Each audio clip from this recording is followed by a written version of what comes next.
Yes, well, my maiden name was Randall, and Uncle Dick, as he's known in the family, is my great uncle.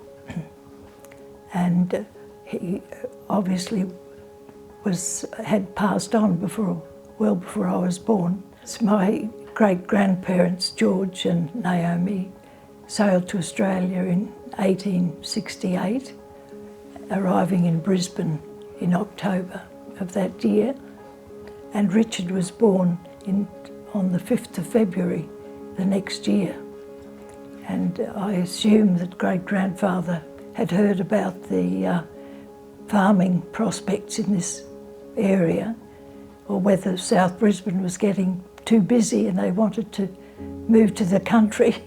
I don't know, but it was about 1900 when they moved to Birkdale. But it wasn't until my uncle took over the area, and he farmed all around the house, and it was a very productive farm.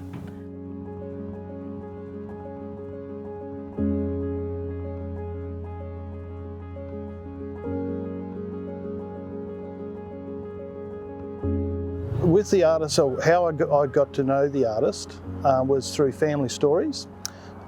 So the artist was talked about as quite a famous Queensland artist and was known within the family. But I'd never seen paintings or was really aware until I came to Brisbane to school, staying with a lady, Helen, and she took me to an ABC concert at the City Hall, and above where the orchestra was playing was a big painting called The Shepherd, and I didn't actually know it was by an ancestor at the time. But not long after that, the family informed Helen of the painter and that he was hung at Brisbane City Hall, so we went in to have a look at the paintings, and then we were told that that was indeed my great-great-uncle's painting. Hi, my name's Richard Randall. I'm one of the few people within my family that are actually named after the artist. He's my great-great-uncle. I was born further north, up in a place called Duggan, but we've since, when I became an adult, become a firefighter, and we've moved back down here to Cleveland. I'm Camilla Randall, and I'm married to Richard Randall, and I'm actually an art teacher, and we have 5 children between us, and most of them, well, all of them are artistic. Well, I'm an art curator. I'm also working at the moment as an art valuer. And I guess that's the intro for me for Richard Randall, is when I went to value the Brisbane City Council collection, which is managed by Museum of Brisbane. And they have the major collection of Richard Randall's work all together as a collection at Brisbane City Hall. So it gave me a wonderful opportunity to look at the range of his work, to look at the kind of styles and approaches to his art making. And there was always a permanent display of Richard Randall's work. So I was probably aware of his work ever since I was an art history student, right up to the present, now working as a valuer and as a curator. Yes, well, my name's Elizabeth Bates, and I first became aware of Richard Randall when I worked at Museum of Brisbane. After his death in 1906, his family donated a large body of his work to the then South Brisbane Council. Those works and other donations eventually made their way into the City of Brisbane collection, where I worked with them over the years. Okay, so what drew the family to the Redlands? I think it was just, this is where the farming was happening for Brisbane, for the local markets were close. Red soil, definitely. The red soil, it was very, very rich farmland. When they first came here, I believe Naomi, which is George Senior's wife, they ran a shop, a corner store in South Brisbane. But I think as George grew up, that they've decided, and he decided to go farming, they've looked for suitable farming land very close to Brisbane.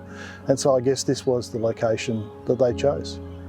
Well, I'm just very fortunate to have these because in about 1950, my father bought Somersby Grange from my Uncle George, and so the paintings were there in the house, and so most of them have had to be restored because they weren't in a very good state of preservation.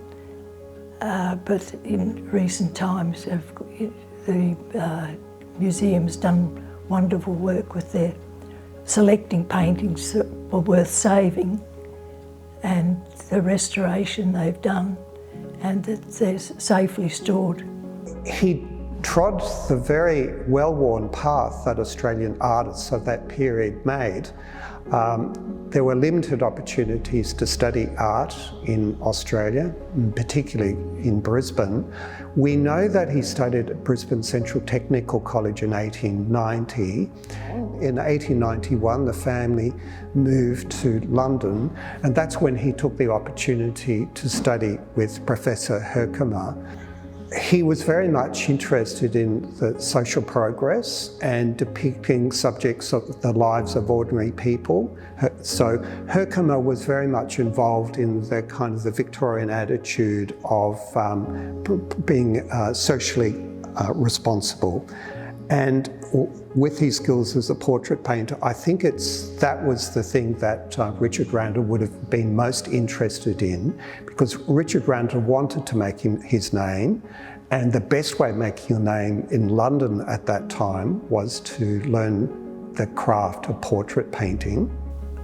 Well, at the moment, the one I think is of interest is the one that's on the wall behind me, that had been under a self-portrait for over 100 years when we discovered that there were two canvases in the one frame. It was probably 10 years ago that we had a visitor and took the painting down to have a closer look. And when we looked at the back, it said portrait of an old man. So further inspection led to us finding the old man under the self-portrait.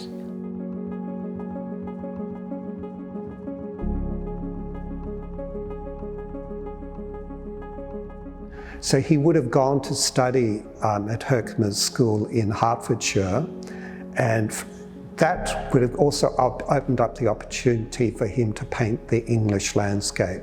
So I guess they're the two main themes that dominated Richard Randall's work at that time: landscape and portrait painting.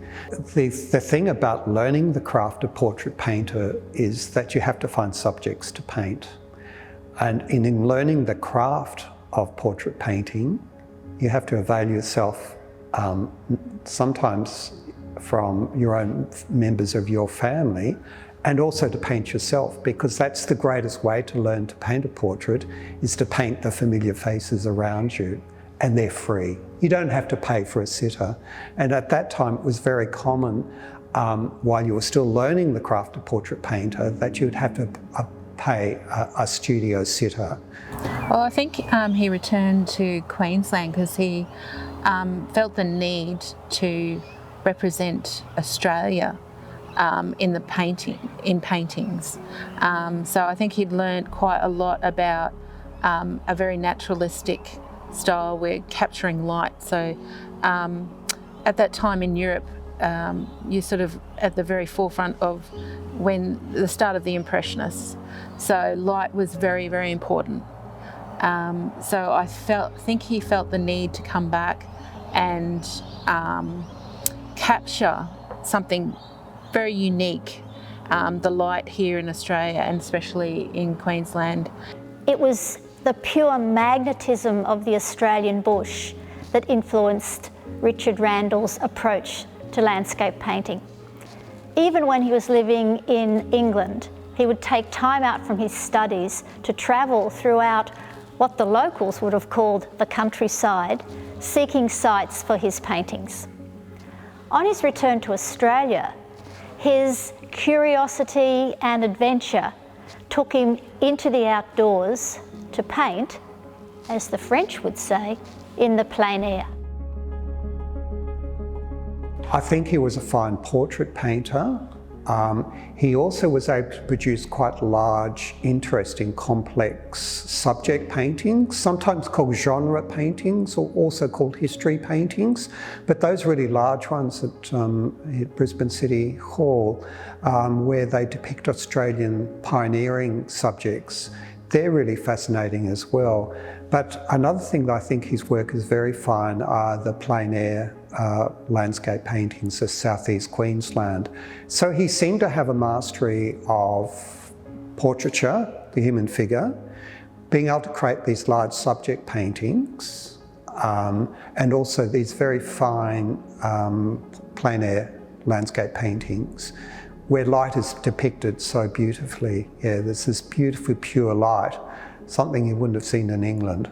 Although the horse and buggy would have been used by the Randall family and other residents of Brisbane and Redland Bay in the 19th century, by the time Richard Randall returned in 1899, the railway had become a very popular mode of transport. Richard Randall in fact painted a lovely painting of Flagstaff Beach, which sits at the base of Point Danger in Tweed Heads. The beach today would be known by those of you who surf as a top spot for surfing, but at that time it was quite remote.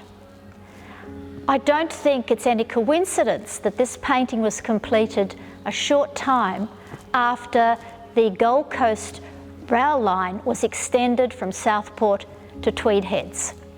I also think that Richard Randall was a little bit of an explorer in this sense, and visually opened up southeast Queensland for those who were not able to travel. Although I grew up in the western suburbs of Brisbane, I had family relatives who lived in South Brisbane. So I remember the studio in Cordelia Street in South Brisbane, and it stood there until relatively recently. I think it was moved sometime in the late 1980s. And it intrigued me that an artist would have a building just built for the purpose of being an artist as a studio. And I found that a really intriguing idea. As I've come to study Richard Randall more and more, I realised the style of this building is a quotation of Queen Anne styled architecture. And from his years in London, there were also British artists who built dedicated studios, and the common architectural style that they used was this Queen Anne style of architecture. So he borrowed that idea when he was in England and brought the idea back, and the studio was built in a roughly Queensland style of Queen Anne architecture. Yes, the studio was moved by the council to Musgrave Park and being used by art students. Unfortunately, the studio was deteriorating and it was thought that it should be moved.